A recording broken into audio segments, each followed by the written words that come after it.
So the raven is not necessarily, there's not necessarily like a one-to-one relationship between like the raven and whatever the raven is a metaphor for. Yeah. It's like right. there's probably a whole set of like connotations that are cultural and especially like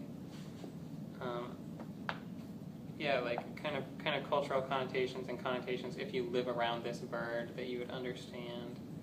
So I don't know. What do ravens do?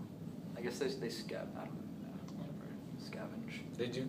Well, they're kind of like bullies. Like they're bigger crows, and crows are bullies because they're really smart and they're bigger than a lot of birds and like animals. And I think kind of big beaks and I think they probably eat like other birds' eggs and stuff. Like I think they're just general scavengers, so they just eat whatever. So yeah, I guess in the thickest shade, that's where he can hide and then scavenge on whatever's left. I don't know. Yeah. Should we move on to last one? I suppose so. Yeah. For fun dice. Okay. The gods of the earth and sea sought through nature to find this tree, but their search was all in vain. There grows one in the human brain. So, I mean, now we're talking about multiple gods. Yeah, I suppose. so the gods of to me, this stanza, it makes me think of, I think, one of the poems by Wordsworth.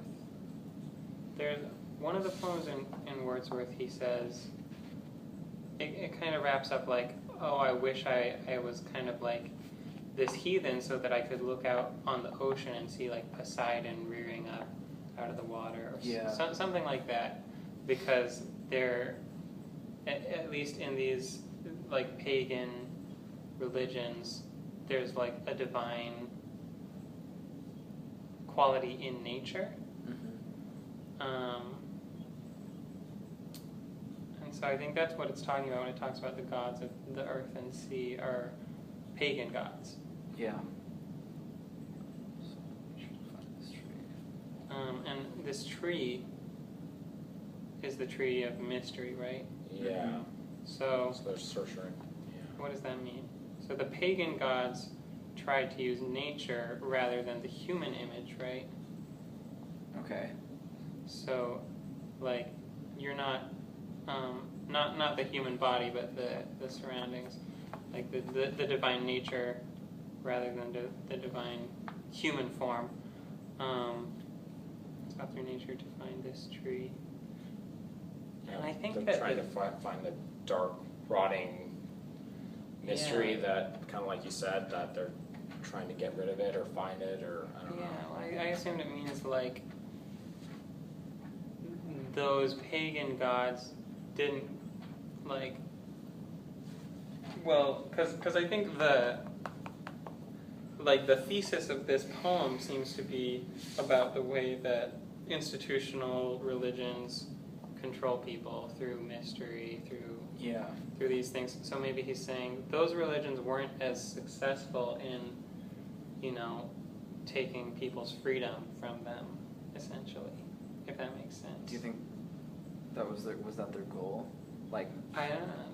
I think he's the poem. I mean, like, kind of says that, but I don't know. But I mean, like the pagan, like gods and religion, like,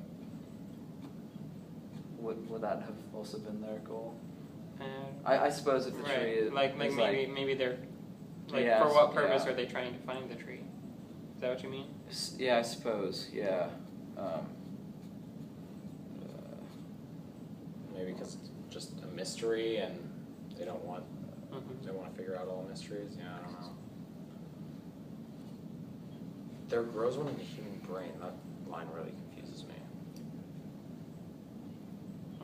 I think there is something about that that's immediately telling, which is that this whole image that he's painted, of cruelty, of,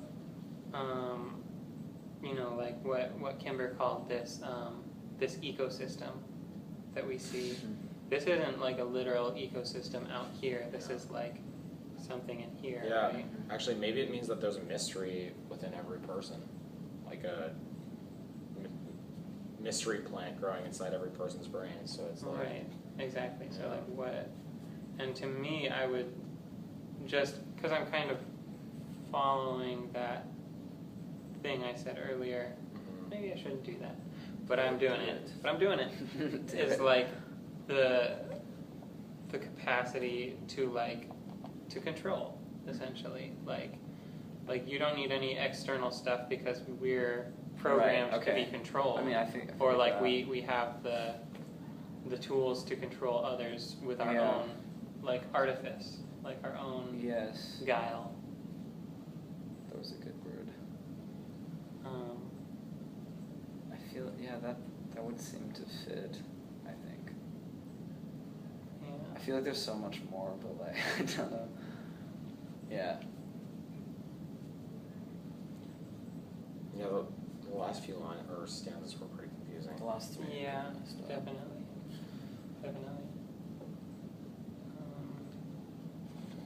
Do we have anything else to I don't know, I'm say about this searching. one? Or I don't know. to compare it to the other Maybe, poem, yeah. or other outside things? If I had that other poem, maybe I could reference it. Alright, Let me, you guys look around. I'm gonna grab my book. I don't know, this one just seems like the other poem is all about the virtues and kind of happy stuff, and this is all about kind of the Well, bad that's- parts of human nature. That's the Mhm. Which is because now he's experienced it, and he's like, not everything's Yeah. sunshine. I think it's interesting. Oh, this is the one. I think it's interesting what Leroy said in class. Like Blake's position, he's not considering himself to be either in the innocence camp or in the experience camp, but in the third camp, right? Like the onlooker, like I think he said like it's like the camp of vision, you know, where he sees innocence and he sees experience. But even though we think of experience as coming later and being more informed, Blake's position isn't necessarily that the experienced view is correct, because I mean, if you read it, it's just so cynical. You know what I mean? Like he's saying, pity would be no more if we did not make somebody poor. It's Yeah. like, well, we're screwed either way. Sorry, Right, you know. No reason to have mercy, because mercy's just about screwing people over. Pity's just about screwing people yeah, over. it's like very extreme. Yeah, and so it's like, well, then there's no reason to be a good person. Yeah. No reason to connect with other Certainly. people. So I think we're supposed to look at this and not necessarily take it at face value. Mhm. Not that we even can, because when we try to take it at face value, we're like, I don't understand what this means at all. What are you thinking with? So I found this poem. Just part of it says, "Great God, I'd rather be a pagan suckled in a creed outworn, so might I, standing on this pleasant lea, have glimpses that would make me less forlorn, have sight of Proteus rising from the sea, or hear old Triton blow his wreathed horn." So you see Wordsworth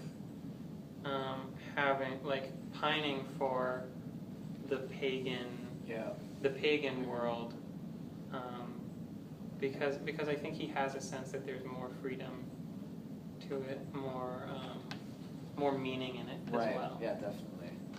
I feel like if you believe in those gods, it's like everything's much less dismal, because not believing in anything is kind of, I don't know, you feel lost. This is going Gives you nowhere. just gives you something to believe in. Yeah.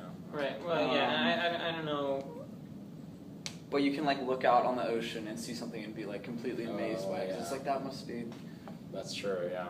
Right. Yeah. Like how do you escape Rather that? than, How do you escape that cynicism? rather than that's a wave and it's not going to Yeah. do anything. Yeah.